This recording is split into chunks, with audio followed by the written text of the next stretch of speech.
It was one of the last meetings before the divorce became official. No raised voices, no dramatic confrontation, no lawyers arguing across the table. Just two people sitting in a conference room after years of marriage, years of silence, and years of mistakes that neither could undo. Tomer Crawford stared at the stack of documents between them. The signatures were almost finished. The marriage was almost over. For several minutes, they discussed practical matters, property, accounts, schedules, the kind of conversations people have when emotions have already exhausted themselves. Then Tomer looked up. There was something he had been carrying for months, maybe longer, something he couldn't understand, something that bothered him more than the divorce itself. Finally, he asked, "Why didn't you stop me?" Brittany Allen looked at him calmly. She didn't react with anger. She didn't laugh. She didn't accuse him. Instead, she studied him for a moment before answering, "What do you mean?" Tomer leaned back in his chair. "You knew things weren't right." His voice was quiet. "You knew I was pulling away." Brittany said nothing. "You knew about her." Another pause. "So, why didn't you fight harder?" The room fell silent. For a few seconds, neither spoke. Then Brittany folded her hands and gave an answer that would stay with Tomer long after the divorce papers were filed. "Because you never wanted a partner." Tomer frowned. "What?" "You wanted admiration." The words landed like a punch, not because they were loud, because they were precise. Tomer immediately wanted to argue, to defend himself, to explain, but before he could find the right response, Brittany continued, "You spent years looking for people who made you feel important." She held his gaze, but feeling important isn't the same thing as being known. For the first time in a very long time, Tomer had no answer, and that is where this story really begins. Not with an affair, not with a divorce, not with betrayal. It begins with a question. How could a man spend 6 years involved with another woman and still remain emotionally distant from everyone around him? His wife, his friends, his business partners, even the woman he claimed understood him. The answer surprised everyone, including Tomer himself. But before we get into today's story, welcome back to Mr. Brugman Stories. If you're new to this family, thank you for joining us. Please hit the subscribe button because it helps us share stories like this across YouTube. Now let's go back to where people thought this story started, because almost everyone got it wrong. For years, people around Newark, New Jersey, and parts of eastern Pennsylvania believed they already knew the story of Tomer Crawford and Brittany Allen. In diners, church parking lots, barber shops, beauty salons, family cookouts, and community events, their names surfaced again and again. The conversation usually followed the same pattern. Someone would mention Tomer, someone else would mention the affair, a third person would shake their head, and within minutes, everybody became an expert on a marriage they had never lived inside. People talked about the other woman. People talked about the divorce. People talked about blame. Everybody had theories. Very few had understanding. Some insisted Tomer had simply fallen out of love. Others claimed success had changed him. Some blamed the pressures of work. Others blamed temptation. Everybody focused on the most visible part of the story, the affair. That was the headline. That was the gossip. That was the version people repeated. What almost nobody discussed was the part that mattered most. Because long before another woman entered the picture, something had already started changing inside that marriage. The signs were there, small at first, easy to dismiss, easy to explain away. The kind of changes people overlook because life stays busy. Most marriages don't collapse in a single day. Distance arrives quietly. One missed conversation, one avoided truth, one unanswered question, one emotional door closing at a time. The people watching from the outside never saw those moments. How could they? Most of life happens behind front doors, not in public, not on social media, not at family gatherings. The truth is that nobody ever fully knows what happens between a husband and wife. At best, they see fragments, pieces, moments, and then they build entire stories around incomplete information. That's exactly what happened here. The strange thing is that many people believed Brittany was the victim because she stayed quiet. They assumed her silence meant weakness. They assumed her patience meant helplessness. They assumed that because she didn't create public scenes, she wasn't paying attention. Nothing could have been further from the truth. Brittany noticed far more than most people realized. She simply wasn't the kind of person who reacted before she understood what she was looking at. And that difference would eventually change everything. Years later, when people still discussed Tomer and Brittany, they often asked the same question: how could a successful man spend 6 years attached to another woman while his marriage slowly disappeared? But the better question was this: why did everyone focus on the affair while ignoring the deeper problem? Because what destroyed this marriage wasn't what most people thought. The affair was only the visible symptom. The real issue had started years earlier, back when two people still shared dinner together, back when they still laughed at the same jokes, back when they still believed they were moving toward the same future. The tragedy wasn't that Tomer found someone else. The tragedy was that he had already started losing himself long before anyone noticed. And before another woman ever entered the story, there was a wife who asked a question that should have changed everything. A question her husband never truly heard. Most people who talked about Brittany Allen had never spent enough time around her to understand her. They saw a quiet woman. They saw a woman who rarely argued in public. They saw a woman who kept private matters private. Then they filled in the blanks themselves. Many decided she was weak. They were wrong. Brittany grew up in Newark surrounded by family, not the kind of family that only gathered during holidays, the kind that appeared every weekend whether there was a reason or not. On Sunday afternoons, her grandmother's house became the center of everything. Cars lined the street. Children ran through the yard. The front door opened and closed all day. Aunties carried food into the kitchen. Uncles debated sports in the living room. Cousins chased each other through every room in the house. Nobody needed an invitation. Family simply showed up. The smell of baked chicken, cornbread, macaroni and cheese, and sweet potatoes filled the house before noon. People ate. People laughed. People argued. Then they laughed again. Brittany loved those afternoons, not because everything was perfect, because everything was real. Nobody pretended to be someone else. Her family celebrated success. They also talked openly about mistakes. When someone lost a job, everybody knew. When someone bought a house, everybody knew. When someone made a bad decision, everybody definitely knew. But there was an unwritten rule. You could discuss a person's problems without humiliating them. Respect mattered. That lesson stayed with Brittany. So did another lesson, one she learned from her grandmother. Whenever family disagreements started, Brittany noticed something interesting. Her grandmother rarely spoke first. She listened. While others rushed to defend themselves, her grandmother simply watched. While others interrupted, she waited. One afternoon, Brittany finally asked why.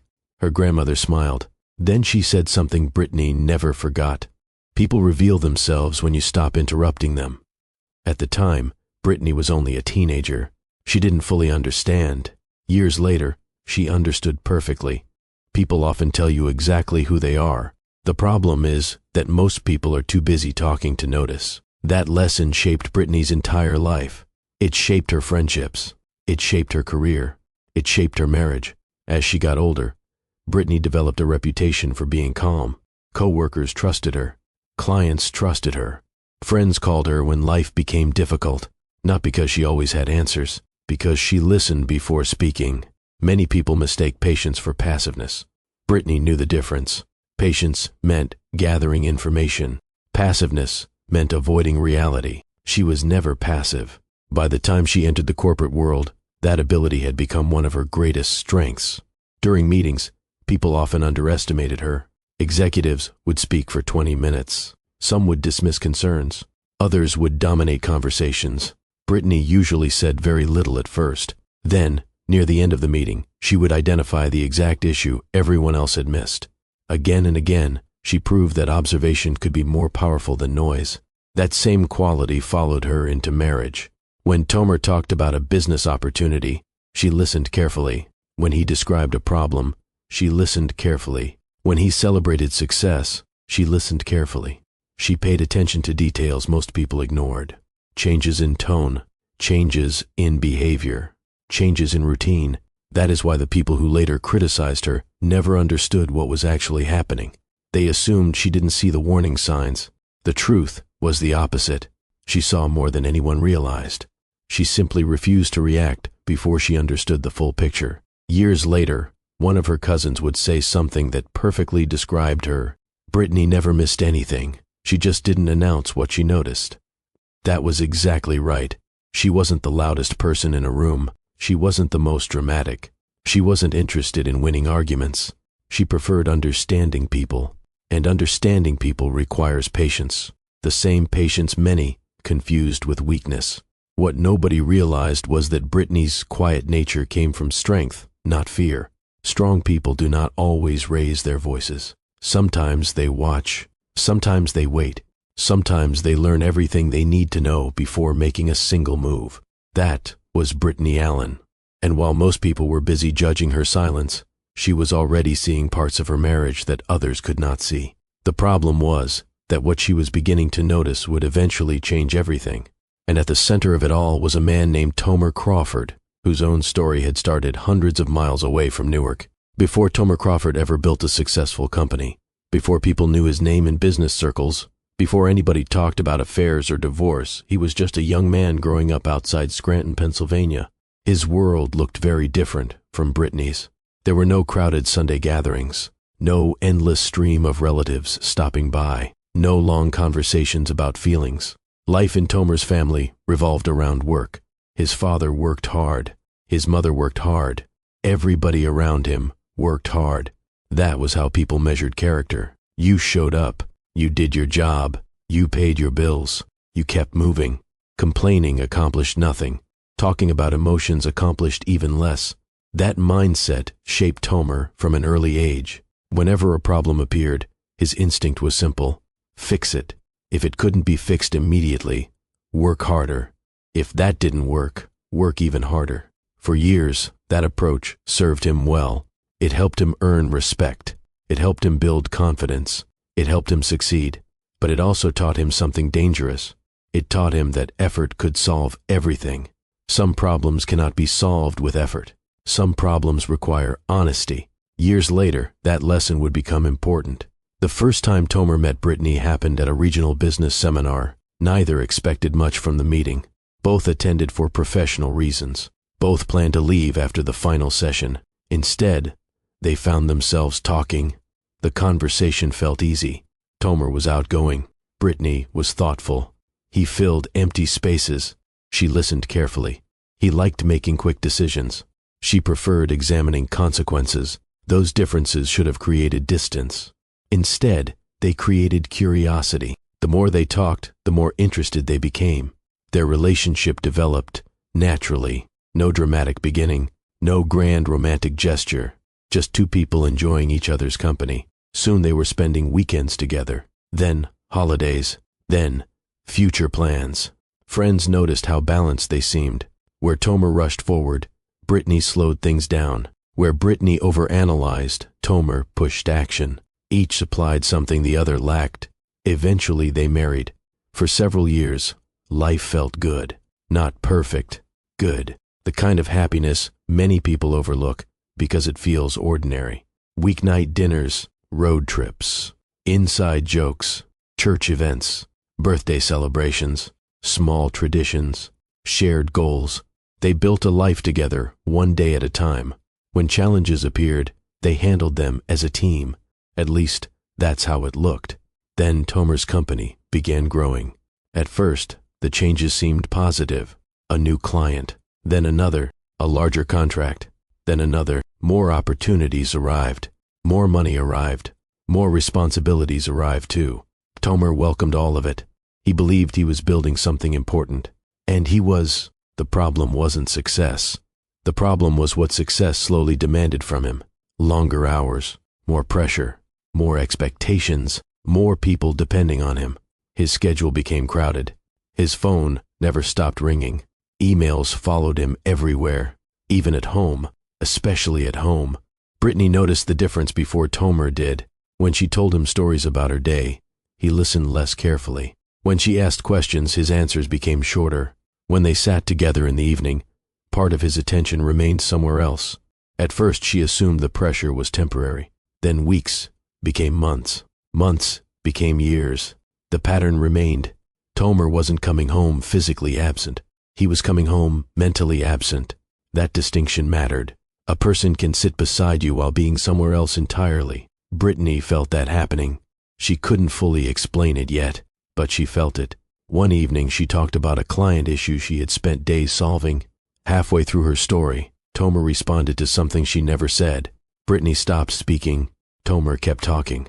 A few seconds later, he realized she had gone quiet. "What?" Brittany smiled politely. "You weren't listening." "Of course I was." "You answered a different question." Tomer laughed. He blamed work.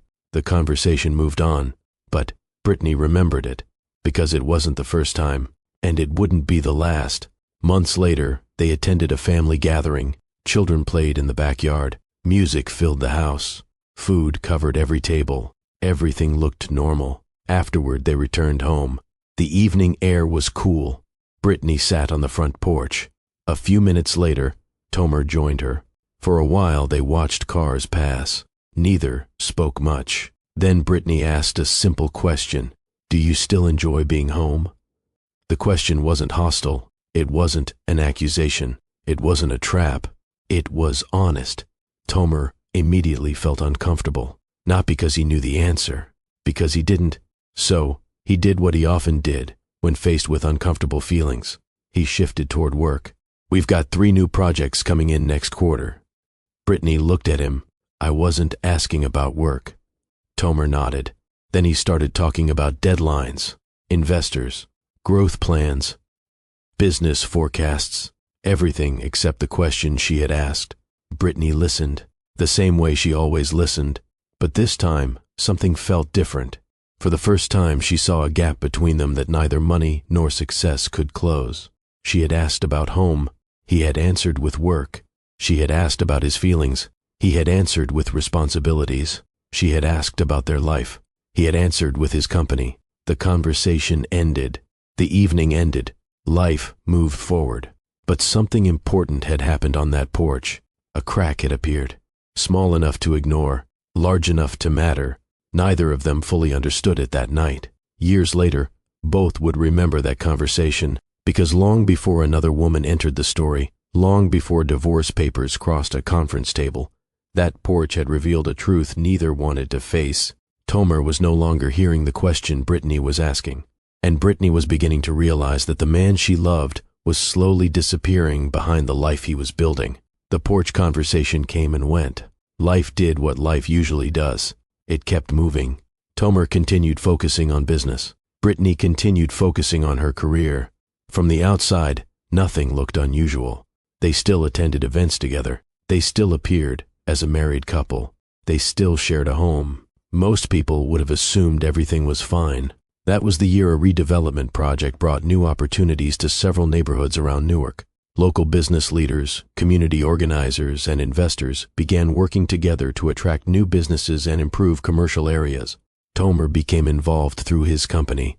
The project fit his growing reputation. He attended meetings regularly, reviewed proposals, met with stakeholders, discussed budgets and timelines. That was where he first met Halia Jones. The introduction was ordinary. No sparks, no dramatic first meeting, no instant attraction. Just 2 professionals sitting at the same table discussing community development. Halia coordinated local outreach efforts. She worked closely with residents, business owners, and community groups. People liked working with her because she made things simple.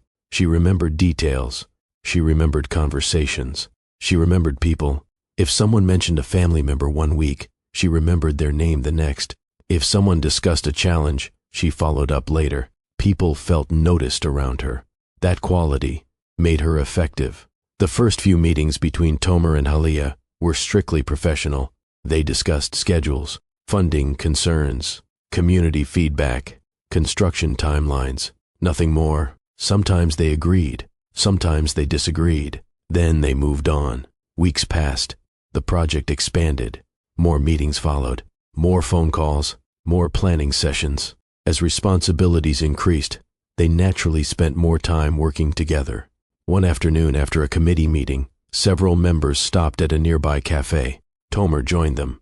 So did Halia. The conversation had nothing to do with business. People talked about sports, traffic, families, restaurants, local news, simple things. At one point, someone asked how everybody handled stress. The group laughed. Everyone had a different answer. Halia joked that she survived difficult weeks through coffee and stubbornness. The comment made the entire table laugh, including Tomer. It wasn't a major moment, but it was genuine. As the months continued, conversations became easier, not deeper, just easier. If a meeting started late, they talked. If a project finished successfully, they talked. If an event ran longer than expected, they talked. The interactions felt natural. Neither person thought much about them, at least not initially. Tomer still returned home every evening. He still lived his normal life, but something had started changing. For months, many of his conversations had revolved around pressure, deadlines, growth, responsibility, problems. With Halia, the conversations felt lighter. He didn't have to discuss financial forecasts. He didn't have to explain business risks.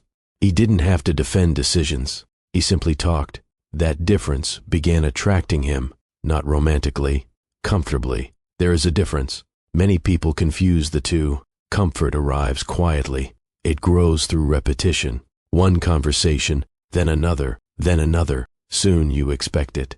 That was exactly what happened. By the end of the first year of the project, Tomer and Halia had established a routine. Nothing inappropriate, nothing secretive, nothing that would alarm anyone. They simply enjoyed talking to each other. Meanwhile, Brittany remained focused on her own responsibilities. Her consulting work continued expanding. Her schedule remained full. The marriage remained functional. But the emotional gap that started in Chapter 1 never closed. If anything, it became easier to ignore. Tomer buried himself in work. Brittany buried herself in work. Both stayed busy. Busy people often mistake movement for progress. Neither realized that distance was still growing. The redevelopment project eventually became one of the most successful initiatives in the area. Committee members celebrated. Community leaders praised the results. New opportunities followed, which meant more meetings, more collaboration, more time together. Looking back, this was not the beginning of an affair. It was the beginning of a habit, and habits are often far more powerful than people realize. By the time Tomer understood that, years had already passed. While Tomer was getting used to seeing Halia more often, Brittany was noticing changes at home. Not dramatic changes, small ones. The kind that become important only after they happen repeatedly. Tomer still came home, still paid attention when necessary, still handled responsibilities, but something felt different. His body was present. His attention often wasn't. One Saturday afternoon, Brittany visited her regular salon.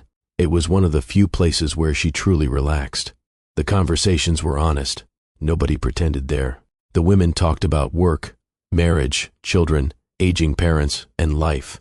That day, Celine was doing Brittany's hair. The two had known each other for years, long enough to notice when something wasn't right. Halfway through the appointment, Celine looked at Brittany through the mirror. "You look tired." Brittany smiled. "I am. Work?" Brittany thought about it. "Not exactly." Celine continued working. "You want to talk about it?" Brittany shook her head. "I don't even know what I'd say." Celine nodded. She understood. Sometimes people aren't carrying answers. Sometimes they're carrying questions. The conversation moved on, but the exchange stayed with Brittany long after she left the salon. Because Celine had accidentally identified something important, Brittany wasn't frustrated. She wasn't angry. She was confused. She could feel something changing. She just couldn't fully explain it yet. Over the next several months, she paid closer attention, not because she was investigating, because she wanted to understand. Tomer answered questions differently. Conversations ended faster. Certain topics seemed to disappear completely. When she asked how he felt about something, he often talked about what he planned to do instead.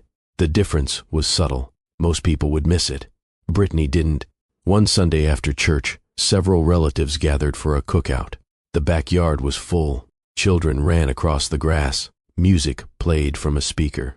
Family members balanced paper plates while moving from one conversation to another. Brittany sat beneath a shade tree speaking with relatives. Across the yard, people laughed and argued about football. Everything looked normal. Then her cousin Darnell sat beside her. Darnell followed Brittany's gaze. "You've been thinking all afternoon." Brittany laughed. Have the first? Yes. What makes you say that? You keep watching people instead of talking. Brittany smiled. That was probably true. Darnell took a sip of his drink. Something going on? Brittany didn't answer immediately, not because she was hiding something, because she was trying to choose the right words. Finally, she spoke. I think something's changed. With Tomer? She nodded. What kind of change? That's what I'm trying to figure out. Darnell looked surprised. You don't know? No. Have you asked him? I've asked questions. And? He answers. Darnell frowned. Then what's the problem? Brittany looked across the yard. The answers don't match the questions. That response confused him. It didn't confuse her, because she knew exactly what she meant. Talked. He still communicated, but increasingly, he seemed to avoid anything personal, anything uncertain, anything emotional. The pattern continued, and Brittany continued watching. Weeks became months. Months became years. The more she observed, the clearer things became. She stopped focusing on individual incidents. Instead, she studied patterns. One missed conversation meant nothing. 20 similar conversations meant something. One distraction meant nothing. Years of distraction meant something. That approach served her well professionally. Now she applied it at home. Then, one evening, she experienced a realization she could not ignore. She was sitting alone at the kitchen table after dinner. The house was quiet. A lamp glowed in the corner. Tomer was in another room, answering emails. Brittany wasn't upset. She wasn't crying. She wasn't angry. She was thinking. And suddenly, a truth became impossible to avoid. For a long time, she believed she felt rejected. Rejected wives often ask themselves painful questions. Am the first not enough? Did I do something wrong? What changed? Brittany had asked those questions too, but sitting at that table, she understood something different. She didn't feel rejected. She felt invisible. The distinction hit her hard. Rejection means someone sees you and chooses distance. Invisibility means someone stops seeing you altogether. That realization hurt more, much more, because she could handle disagreement. She could handle conflict. She could handle difficult conversations. What she could not ignore was the growing feeling that Tomer no longer truly saw her, not the way he once had, not the way a husband should. At that moment, Brittany stopped looking for explanations. She started looking for truth, whatever that truth turned out to be. And for the first time, she began wondering whether the biggest problem in her marriage had nothing to do with another person. Maybe the real problem was that two people were living under the same roof while slowly disappearing from each other's lives. After that realization at the kitchen table, Brittany changed nothing on the surface. She didn't confront Tomer. She didn't make accusations. She didn't search for evidence. She continued paying attention. Meanwhile, Tomer's connection with Halia continued growing, not through dramatic moments, through routine. The redevelopment project remained active. Meetings continued. Community events continued. Planning sessions continued. The more time they spent working together, the easier their conversations became. Soon, they didn't need a project agenda to talk. They could discuss almost anything. A difficult client, a frustrating day, a funny experience, a problem at work. The conversations flowed naturally. Tomer began looking forward to them. At first, he didn't think much about that. People enjoy talking to people who make them feel comfortable. That seemed harmless enough. Then, lunch became part of the routine. Sometimes a meeting ended near lunchtime. Sometimes both happened to be nearby. Sometimes other committee members joined them. Sometimes they didn't. The lunches became normal, expected, almost automatic. 1 week became another. 1 month became another. Eventually, if something interesting happened during the day, Tomer found himself thinking about telling Halia. That should have concerned him. It didn't, because nothing felt dramatic. Nothing felt reckless. Everything happened gradually. That made it easier to justify. During those lunches, Tomer talked about work pressures. The company was growing. Responsibilities were increasing. Problems never stopped arriving. Halia listened, not because she had solutions, because she paid attention. That mattered more than Tomer realized. At home, Many conversations had become practical. Schedules, responsibilities, appointments, deadlines, bills, life management. With Halia, there was less responsibility attached to the conversation. No shared mortgage, no shared history, no expectations waiting at home, just conversation. That difference became attractive. Halia shared her own frustrations too. Difficult projects, community complaints, unexpected setbacks, long workdays. Tomer listened. Over time, they became familiar with each other's challenges. Then they started sharing hopes, future plans, career goals, dreams they had never pursued. The more they talked, the more comfortable they became. And comfort can be deceptive. Many people believe intimacy means feeling comfortable around someone. That isn't always true. Comfort and intimacy are different things. Intimacy requires vulnerability. Comfort only requires familiarity. Tomer never recognized the difference. He believed the growing ease between himself and Halia meant something deeper. In reality, he was sharing selected parts of himself, the parts that felt safe, the parts that made him look capable, the parts that protected him from judgment. He wasn't being fully known. He simply felt relaxed. But Tomer couldn't see that yet. From his perspective, Halia understood him better than anyone. The idea felt increasingly convincing and increasingly dangerous. Around that same time, another person noticed changes, Nolan. For years, Tomer had visited the same barbershop. The routine rarely changed. Haircut, conversation, catch up on local news, then head home. One afternoon, Tomer sat in Nolan's chair, scrolling through his phone. Every few minutes, he smiled at a message. Nolan noticed. Barbers notice everything. Most simply choose what to mention. After several minutes, Nolan grinned. Somebody's making your day. Tomer laughed. Maybe. Nolan kept cutting. A lot of smiles for a business conversation. Tomer shook his head. It's nothing. The answer came too quickly. Nolan noticed that too. The conversation moved elsewhere. Sports, local politics, business, normal topics. But something felt different. Not because Nolan knew details. He didn't. He simply recognized behavior. Tomer seemed distracted, more distracted than usual. As weeks passed, the pattern continued. And not only at the barber shop. Friends occasionally noticed it.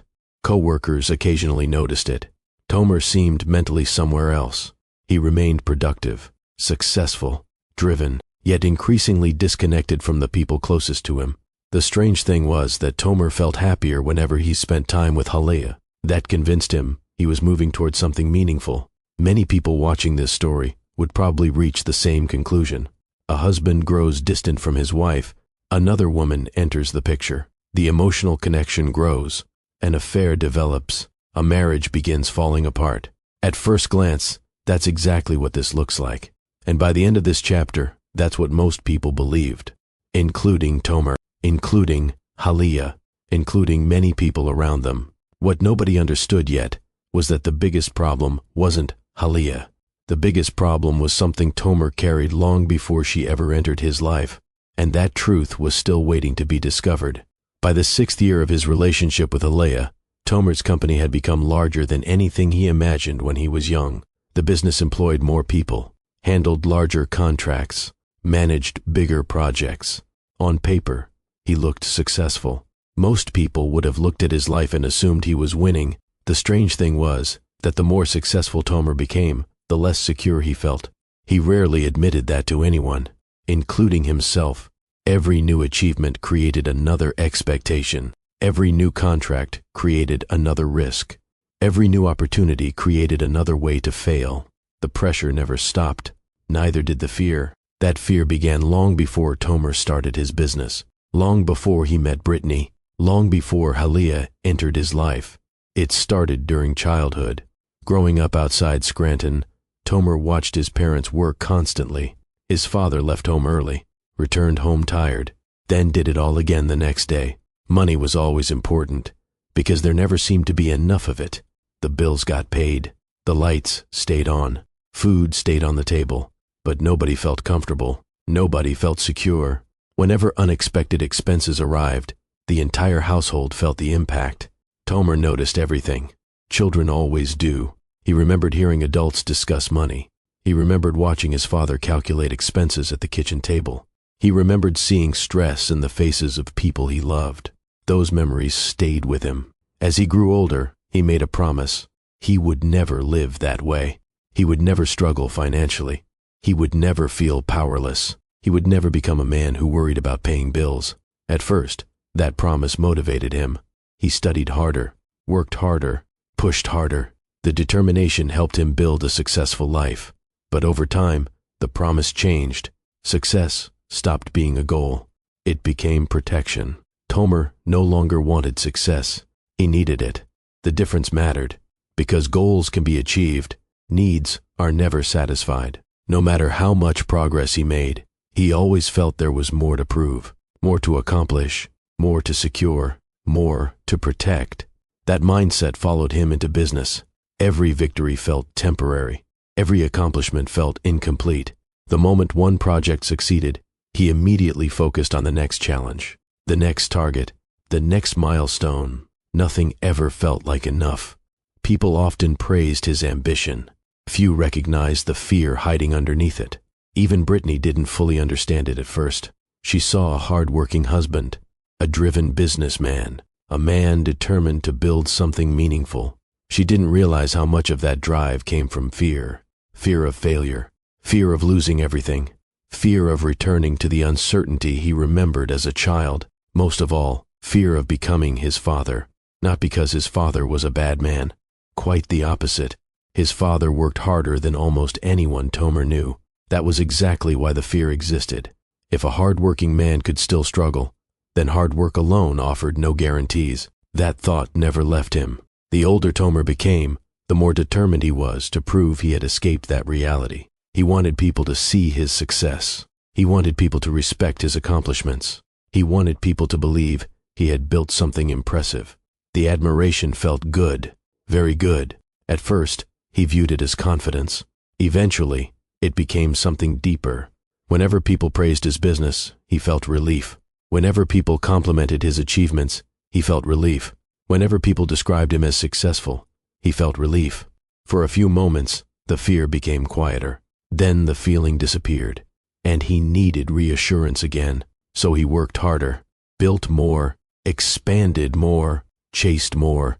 Without realizing it, Tomer had created a life where appearances carried enormous importance. The image mattered. The reputation mattered. The recognition mattered.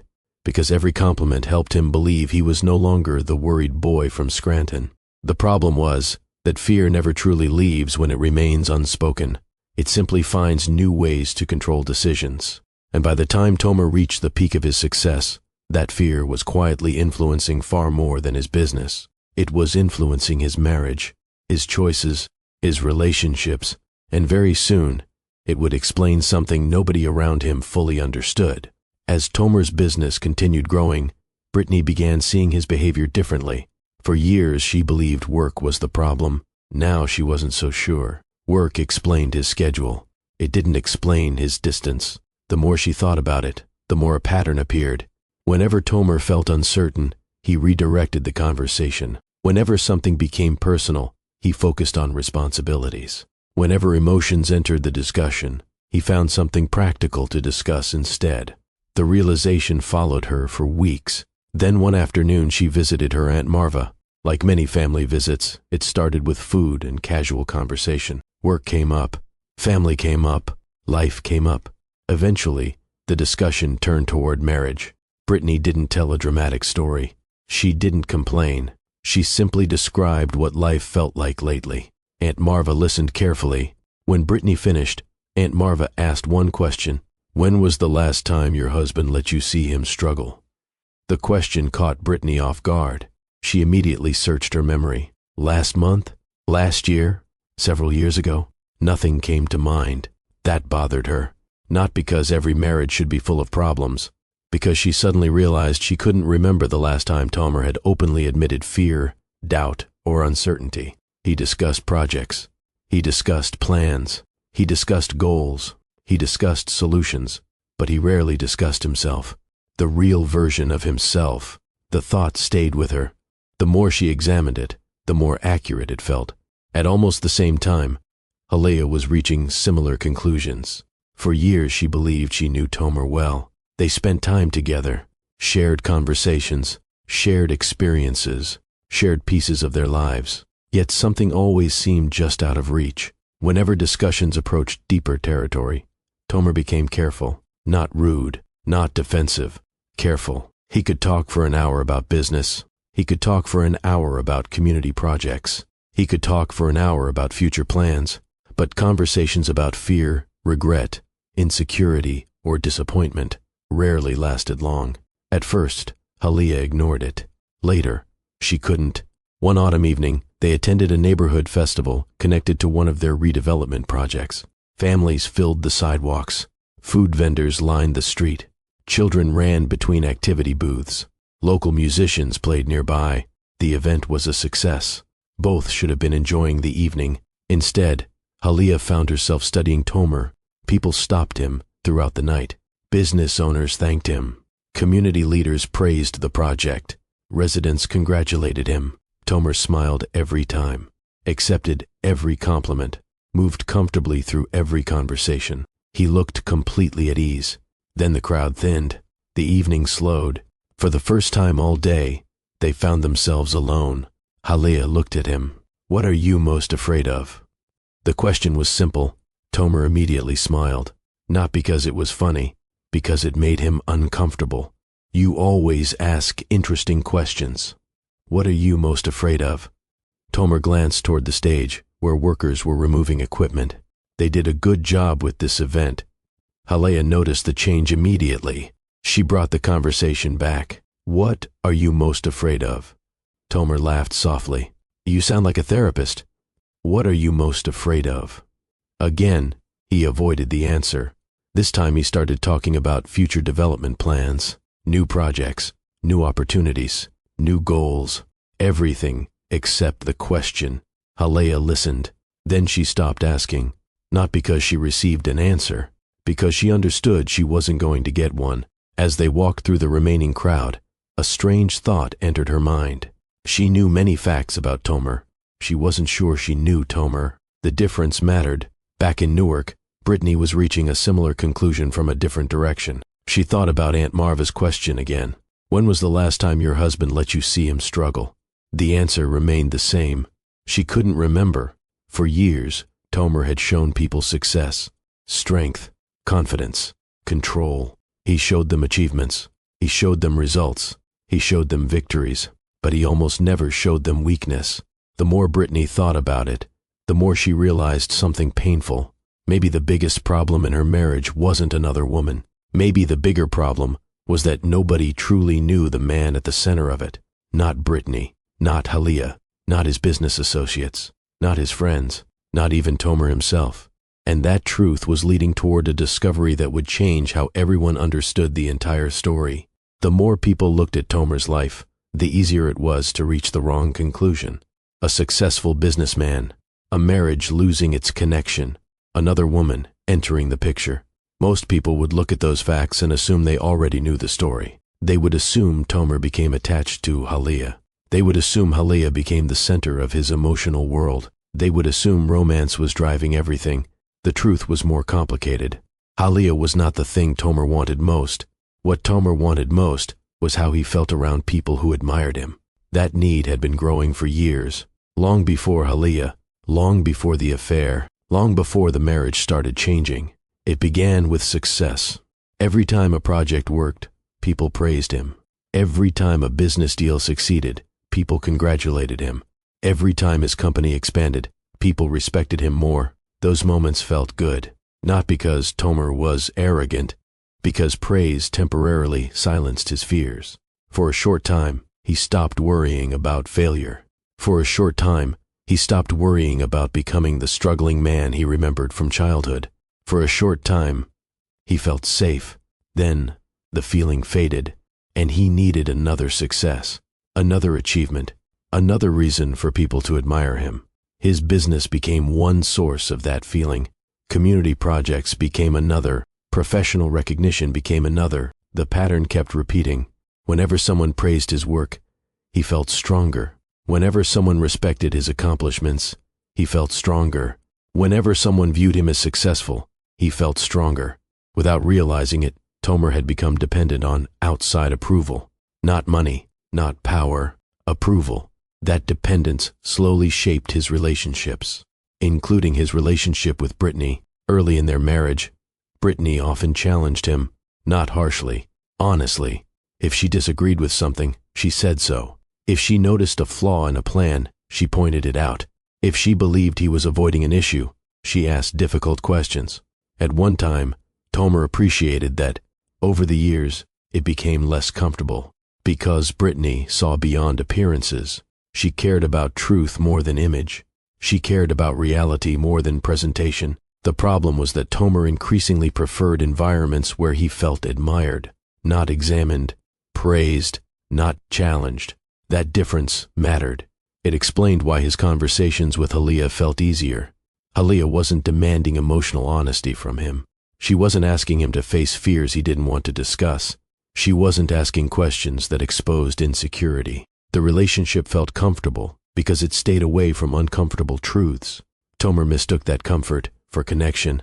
He wasn't falling in love with vulnerability. He was avoiding it. The same pattern appeared everywhere else in his life.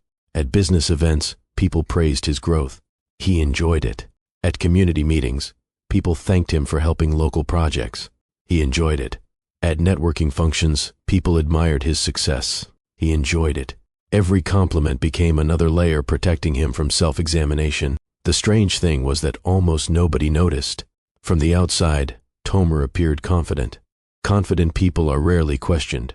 People assume confidence means security. Sometimes it means the opposite. Sometimes confidence becomes armor, and Tomer wore that armor everywhere. The only problem with armor is that it protects you from connection as much as it protects you from pain. By now, Brittany was beginning to understand pieces of this. Halia was beginning to understand pieces of this. Neither had the full picture yet. Neither understood how deep the pattern really went. But both were starting to notice the same thing. Whenever a conversation moved toward Tomer's fears, he redirected it. Whenever someone tried to reach the person underneath the image, he protected the image. Whenever vulnerability became possible, he found another escape route. Work, success, planning, goals, anything except honesty. And that was the real issue. Not the affair, not the marriage, not Halia. The real issue was that Tomer had spent years building a version of himself that everyone admired, while hiding the version of himself that desperately needed help. That hidden habit had become stronger than any relationship in his life, stronger than his marriage, stronger than his friendship circles, stronger than his connection with Halia, because admiration never asked him to be vulnerable. Admiration only asked him to perform. For years, Tomer believed he was searching for love. The truth was that he was searching for reassurance, and those are not the same thing. By the end of the 6th year, the people closest to him were standing near the answer without fully seeing it. Brittany sensed it. Halia sensed it. Even Tomer occasionally felt it. But nobody had connected all the pieces yet. The moment that would finally expose the truth was coming. And when it arrived, it would force Tomer to confront the one thing he had avoided his entire adult life: himself. For years, Tomer had managed to stay ahead of problems. Whenever pressure appeared, he worked harder. Whenever obstacles appeared, he pushed through them. That approach had worked for a long time. Now it wasn't working anymore. The company was larger than ever. Unfortunately, the risks were larger too. Several major projects were running at the same time. Construction costs started rising. Suppliers increased prices. Timelines stretched longer than expected. Budgets became harder to manage. None of those problems would have been dangerous by themselves. Together, they created pressure from every direction. At first, Tomer treated the situation like every challenge before it. He believed more effort would solve it. Longer hours, more meetings, more planning, more oversight. Instead of improving, things became harder. One commercial development fell behind schedule. Then another. Delays affected contractors. Contractors affected timelines. Timelines affected payments. Payments affected cash flow. The problems started connecting to each other. Inside the company, people began feeling the tension. Employees noticed it. Managers noticed it. Nobody felt it more than Tyrese. Years earlier, Tyrese had warned Tomer about expanding too quickly. At the time, Tomer dismissed the concern. Growth was working. Success was everywhere. The warnings felt unnecessary. Now the numbers were telling a different story. One afternoon, Tyrese entered Tomer's office carrying several reports. He placed them on the desk. "We need to talk." Tomer looked at the documents. "What now?" Tyrese pointed towards several projections. "These delays are affecting everything." "We'll recover. Maybe." Tomer frowned. Tyrese continued. "The problem isn't one project." He pointed to another page. "It's all of them together." Tomer studied the reports. For the first time, he couldn't easily dismiss what he was seeing. The numbers were clear. Cash reserves were shrinking. Expenses were growing. Several expected payments had not arrived. The situation wasn't a disaster. Not yet. But it was moving in the wrong direction. Tyrese had been trying to prevent exactly this outcome. Now the warning had become reality. That realization followed Tomer everywhere. At home, at work, during meetings, even during quiet moments. His phone constantly delivered new concerns. Unexpected expenses, project delays, contract issues, questions from lenders, requests for updates. The pressure became relentless. Halea noticed the change almost immediately. Tomer looked exhausted, more distracted than before, more restless. One evening they met after a long workday. Normally Tomer carried conversations easily. That night he struggled to focus.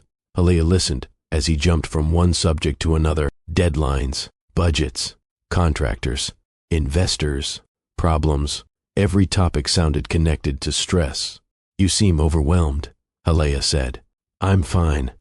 The answer came automatically. Halea didn't argue. She simply looked at him. Because the truth was obvious. He wasn't fine. He was carrying more pressure than he wanted anyone to see. The same thing was happening inside the business. Meetings became more tense. Questions became more direct. People wanted answers. Tomer provided confidence. The problem was that confidence no longer fixed the situation. Reality wanted solutions. For years, success had covered weaknesses. Now those weaknesses were becoming visible. The company still looked successful from the outside. Inside, the pressure was building every day. For the first time in a very long time, Tomer found himself facing something he could not control through effort alone, and the stress that followed would soon begin affecting every part of his life. While Tomer was spending more energy trying to hold everything together, Brittany was moving in a different direction. She wasn't waiting anymore. She wasn't trying to figure out whether things would improve. She wasn't building plans around possibilities. She was building plans around reality. The change happened gradually. At first, it looked like career growth. Nothing more. Brittany's reputation continued growing in the consulting world. Companies respected her judgment. Executives trusted her advice. Organizations hired her because she specialized in something many leaders avoided: accountability. She helped businesses identify problems before those problems became crises. The work suited her perfectly. She paid attention. She recognized patterns. She understood consequences. The same strengths that helped her professionally had helped her survive years of uncertainty at home. Soon, new opportunities started arriving. One firm invited her to lead a larger division. Another offered a long-term consulting partnership. Several executives specifically requested her involvement in major projects. For the first time in years, Brittany felt excited about the future. Not because of money, because of direction. Her life was expanding. And unlike Tomer's growth, hers felt steady, deliberate, built on solid ground. She accepted new responsibilities, expanded her client portfolio, increased her professional visibility. Every decision strengthened her independence. At home, Tomer barely noticed how much was changing. He was too focused on his own problems, too consumed by business pressures, too distracted by everything demanding his attention. Brittany noticed that too. The less attention he paid, the clearer things became. One evening she reviewed financial records at the dining room table, not because she was preparing for divorce, because she was preparing for certainty. For years, many financial decisions had been connected.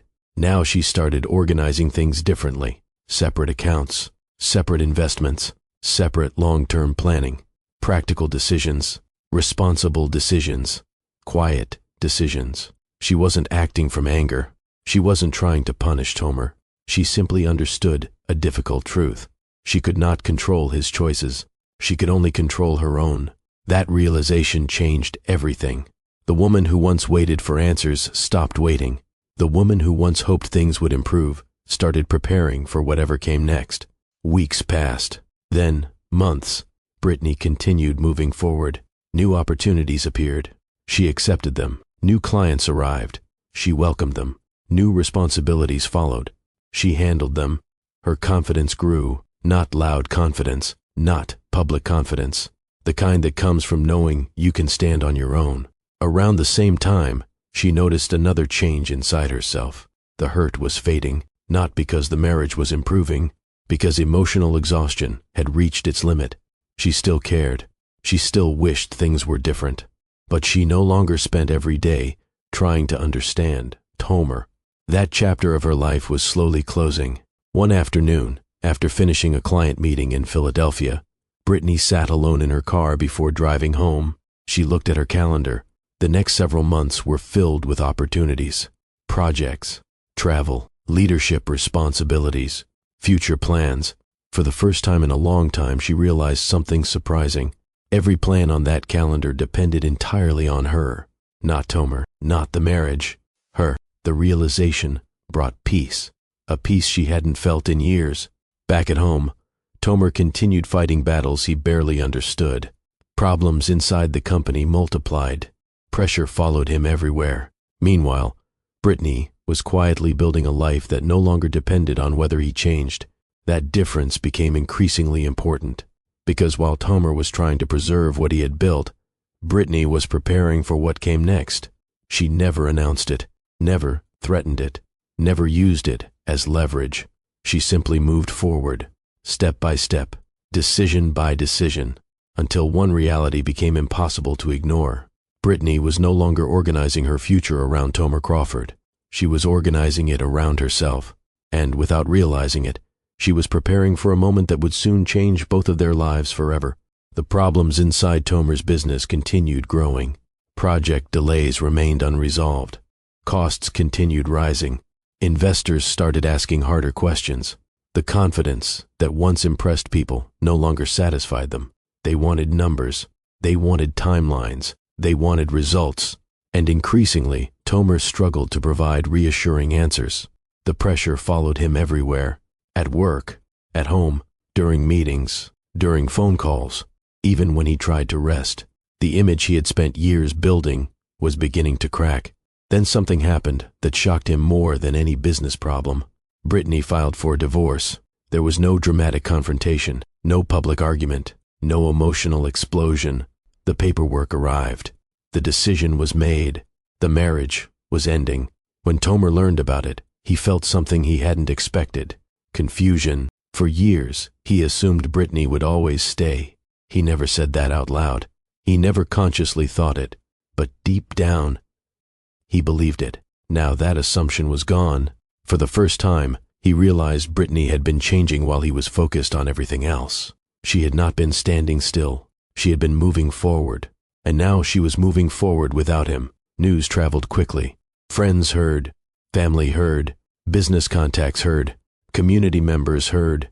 Soon, people began talking. Some blamed Tomer. Some blamed the affair. Some blamed both. Everyone had opinions. The attention that once made Tomer feel secure now felt different. People weren't admiring him. They were questioning him. That was unfamiliar territory. The timing made everything worse. Several investors had already started reviewing company performance more closely. Now they examined everything. Past projections, current obligations, future risks. Meetings became uncomfortable. Questions became sharper. Patience became shorter. One investor looked directly at Tomer during a meeting. Why weren't these issues addressed sooner?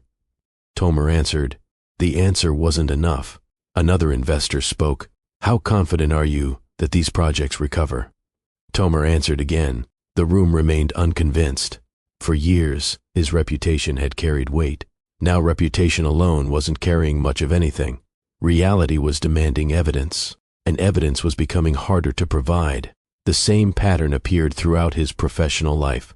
People who once accepted his assurances now wanted proof. People who once admired his confidence now examined his decisions. The shift unsettled him, not because people were attacking him, because they were seeing him differently. One evening, after another difficult day, Tomer stopped by Nolan's barbershop. The shop was nearly empty. Business hours were ending.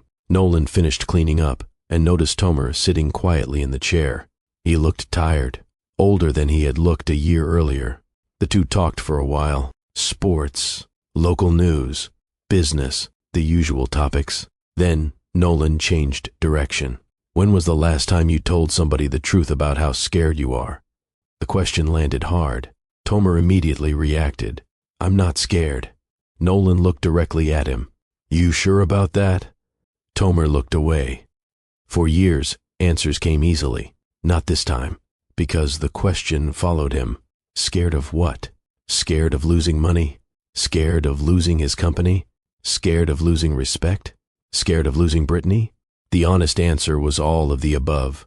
Nolan continued. You've spent years acting like you've got everything under control. Tomer didn't respond. You don't. Still no response. Because for the first time, Tomer couldn't argue. The business wasn't under control. The marriage wasn't under control. His future wasn't under control. The image he worked so hard to maintain wasn't protecting him anymore. And suddenly, he began seeing something he had avoided for years. He had spent most of his life trying to look strong, trying to look successful, trying to look certain, trying to convince everyone around him that he had all the answers. The problem was that he stopped being honest long before he stopped being successful. He hid fears. He hid doubts. He hid struggles. Eventually, he hid them so well that even he stopped acknowledging them. Sitting in that barber shop, Tomer felt something he hadn't felt in years. Clarity. Painful clarity. Not about Brittany, not about Halea, about himself. For the first time, he started wondering whether the biggest mistake of his life wasn't the affair. Maybe the biggest mistake was spending years running from the truth about who he had become, and that realization would soon force him to face a conversation he could no longer avoid. The divorce process was almost over. Most of the paperwork had already been completed. The major decisions had already been made. There was nothing left to argue about, nothing left to negotiate. The marriage that had once seemed permanent was reaching its final chapter. One afternoon, Tomer and Brittany sat across from each other in a conference room to review the last remaining details. The atmosphere was professional, calm, respectful. Neither wanted a fight. They discussed property matters, financial documents, legal responsibilities.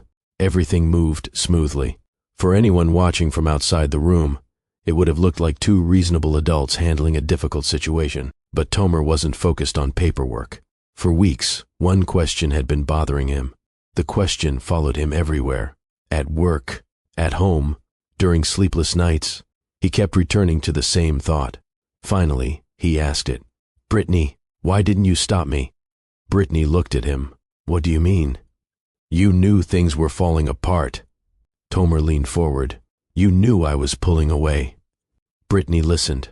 You knew about Halea. Tomer shook his head. I keep thinking about it. His voice carried genuine confusion. Why didn't you fight harder? Brittany understood immediately. For years, Tomer believed love meant holding on, competing, chasing, convincing someone to stay. She saw that now. The problem was that she had learned something different. Tomer, she said, you were already gone before either of us admitted it. He frowned. I don't understand. Brittany did not raise her voice. She simply told the truth. You didn't want intimacy. Tomer looked confused. What does that mean? You wanted safety. The answer hit harder than he expected. Brittany continued. You spent years believing this was about me and Halea. Tomer remained silent. That was never the real issue. Then what was? Brittany answered immediately. You wanted relationships that protected you from uncomfortable truths. Tomer looked down. For the first time, he wasn't preparing a defense. He was listening. Brittany continued. Halea wasn't emotional closeness. The words caught his attention. Halea was emotional comfort. The room became very quiet inside his mind. Suddenly memories started connecting. The lunches, the conversations, the routines, the ease, the lack of difficult discussions, the lack of difficult questions. Brittany kept going. You felt comfortable around her because she never challenged the parts of yourself you were trying to avoid. Tomer thought about the festival. The question Halea had asked, "What are you most afraid of?" He remembered changing the subject. Not once, every time, Brittany saw the realization on his face. You weren't being known. She said it gently. You were being protected. Tomer sat back in his chair. For years, he believed those two things were the same. Now he realized they weren't. Being known required honesty. Being known required vulnerability. Being known required allowing another person to see things that weren't impressive. He rarely did that. Not with Brittany, not with Halea, not with anyone. Brittany continued. You always wanted people to see your strengths. Tomer lowered his eyes. But you never wanted them to see your fears. Every major relationship in his life suddenly looked different. His marriage, his relationship with Halea, his friendships, even his business partnerships. A painful truth emerged. He had spent years managing how people viewed him, and in the process, nobody truly knew him. Not completely. Brittany folded her hands. Then she said the sentence that changed everything. You didn't lose this marriage because you loved somebody else. Tomer looked at her. You lost it because you stopped letting people love the real you. The words landed with a force no argument could have matched, because they were true. For years, Tomer believed his greatest mistake was the affair. Now, he was seeing something deeper. The affair had been a consequence, not the cause. The cause was much older. He had spent years protecting an image while hiding himself, and eventually, the image became more important than the connection. For the first time, Tomer understood what Brittany had seen years earlier. She hadn't stopped him because she couldn't. Nobody could. A person has to face the truth on their own. And after all those years, Tomer was finally facing his. That conversation stayed with Tomer long after he left the conference room. For years, he had blamed circumstances, work, pressure, timing, the marriage, the affair. Now he had a harder truth to face. The problem followed him wherever he went, because the problem was inside him. The divorce became final a few weeks later. There were no dramatic scenes, no public fights, no last-minute reconciliation. The marriage ended. Brittany moved forward. And for the first time in many years, Tomer found himself completely alone. The loneliness felt different from what he expected. He thought he would miss Brittany. He did. He thought he would miss the marriage. He did. What surprised him was something else. He missed being known, or at least the possibility of being known. That realization became even harder when Halea made her own decision. The relationship that had lasted for years was reaching its end. Halea had spent a long time believing she understood Tomer. Now, she wasn't sure she ever had. The same questions that once seemed small had become impossible to ignore. Whenever life became difficult, Tomer closed himself off. Whenever conversations moved toward deeper truths, he redirected them. Whenever emotional honesty became necessary, he retreated into work, plans, and responsibilities. Eventually, Halea accepted something painful. She had spent years connected to a version of Tomer, not the whole man. One evening, she spoke honestly. I don't think you ever really let me know you. Tomer didn't argue. For once, he couldn't, because Brittany had already forced him to see the same truth. Halea wasn't angry. She wasn't cruel. She was tired. Tired of standing outside a door that never fully opened. Not long afterward, the relationship ended. Just like that, Tomer lost both relationships, the marriage and the relationship that followed it. For the first time in years, there was no one to distract him from himself, no meetings to hide inside, no relationship to escape into, no explanation left to defend, only reflection. The months that followed were difficult. Tomer continued working. The business survived. Some projects recovered. Others didn't. Life kept moving. But something inside him had changed. For the first time, he started asking himself questions he had avoided for years. Why did he need people to see him as successful? Why did criticism bother him so much? Why was it easier to discuss business than fear? Why had he spent so much energy protecting an image? The answers didn't arrive overnight. They arrived slowly, one realization at a time. During that period, Nolan continued checking on him, sometimes through a phone call, sometimes through a conversation at the barber shop. One afternoon, nearly a year after the divorce, Nolan spotted Tomer sitting alone in a diner outside Scranton. Nolan grabbed a coffee and joined him. The two talked for nearly 2 hours, not about business, not about projects, not about money. They talked about life. The conversation felt different from anything Tomer would have allowed years earlier. There was no performance, no image to maintain, no audience to impress, just honesty. At one point, Nolan asked a simple question. Do you regret it? Tomer looked through the window toward the parking lot. Then he answered, yes. Nolan nodded. Tomer continued, I regret a lot of things. The words came easily now, not because they were comfortable, because they were true. He thought about Brittany. He thought about Halea. He thought about the years he spent chasing validation while convincing himself he was chasing happiness. Then he said something that surprised even him. I regret how long it took me to tell the truth about myself. Nolan didn't interrupt. Tomer continued, I spent years trying to look strong. He shook his head. And I thought that was strength. For the first time, he understood the difference. Real strength wasn't appearing perfect. Real strength was being honest. Even when honesty made you uncomfortable. Even when honesty exposed things you'd rather hide. That lesson arrived late, painfully late, but it arrived.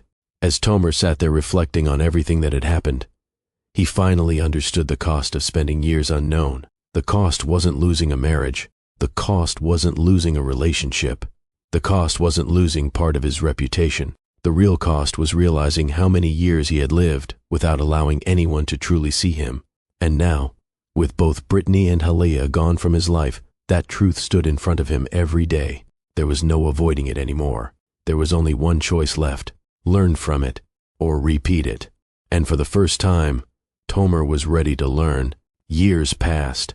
Life moved forward. The divorce became part of the past. The affair became part of the past. The business struggles became part of the past. But the lessons remained. Brittany continued building the life she had quietly started creating long before the divorce was finalized. Her career kept growing. Companies sought her advice. Organizations trusted her judgment. Leaders respected her ability to identify problems before they became disasters. The opportunities kept expanding, not because she chased attention, because she consistently delivered results. Everything she built rested on substance, trust, competence, integrity, the same values she had relied on throughout her marriage. One afternoon, Brittany stood before a large audience at a leadership conference. Executives filled the room. Business owners filled the room. Managers filled the room. The discussion focused on accountability, leadership, and long-term success. During the question and answer session, someone asked her an interesting question. Why do successful organizations lose their way? Brittany smiled. The answer came immediately. Because image starts becoming more important than reality. The room became thoughtful. She continued, when people become more focused on protecting appearances than facing truth, problems grow. Heads nodded throughout the audience. Everyone assumed she was talking about business. In many ways, she was, but the lesson applied far beyond business. It applied to families, friendships, careers, marriages, life itself. Meanwhile, Tomer was living differently too. Not perfectly, not dramatically. Honestly, for the first time in many years, he stopped measuring himself through other people's approval. That change didn't happen overnight. It took time, mistakes, reflection, humility. He learned to admit when he was struggling. He learned to admit when he was uncertain. He learned to have conversations without trying to control how people viewed him. The process wasn't easy, but it was real, and real was something he had avoided for far too long. Looking back, the story of Tomer Crawford, Brittany Allen, and Halea was never really about an affair. That was simply the part everyone noticed first. The deeper story was about a man who spent years hiding behind achievement, a man who worked hard to be respected, a man who worked hard to be admired, a man who worked hard to look successful, but forgot something important along the way. Connection cannot survive without honesty. Brittany understood that long before Tomer did. That was why she stopped chasing explanations. That was why she stopped fighting for a version of the marriage that no longer existed. She understood that no amount of love can force another person to face themselves. That journey belongs to them. And eventually, Tomer made that journey. Late, painfully, but he made it. When people discuss this story, they often focus on the title. They focus on the affair. They focus on the shocking reason. The shocking reason was never what people expected. There was no secret family, no hidden crime, no dramatic double life. The truth was much simpler and much more common. Tomer spent years searching for comfort while avoiding vulnerability. He confused feeling safe with being known. He confused attention with connection. He confused approval with love. By the time he understood the difference, his marriage was over. That was the real tragedy, not the affair, not the divorce. The tragedy was that two people shared years of life together, while one of them slowly disappeared behind an image. Because people do not need perfection. They do not need someone who always has the right answers. They do not need someone who never struggles. They need honesty. They need trust. They need access to the real person. The strongest relationships are not built when life is easy. They are built when people feel safe enough to stop pretending. That is the lesson Brittany learned. That is the lesson Tomer learned. And maybe it is a lesson all of us need from time to time, because every relationship eventually faces the same choice: protect the image or protect the connection. Only one of those choices leads to genuine intimacy, and that is why this story stayed with me long after it ended. Not because of the affair, not because of the divorce, because it reminds us that the people who love us most are not asking us to be perfect. They are asking us to be real. If this story touched your heart, take a moment to like this video. Leave a comment below and tell me what you think. Do you think relationships fail because people stop loving, or because people stop being honest about who they really are? Share this story with someone who may need to hear it. And if you're not already part of the family, subscribe to Mr. Brugman Stories and join us for more stories that uplift the heart, strengthen the soul, and remind us what truly matters. Until next time, take care of yourselves and take care of each other.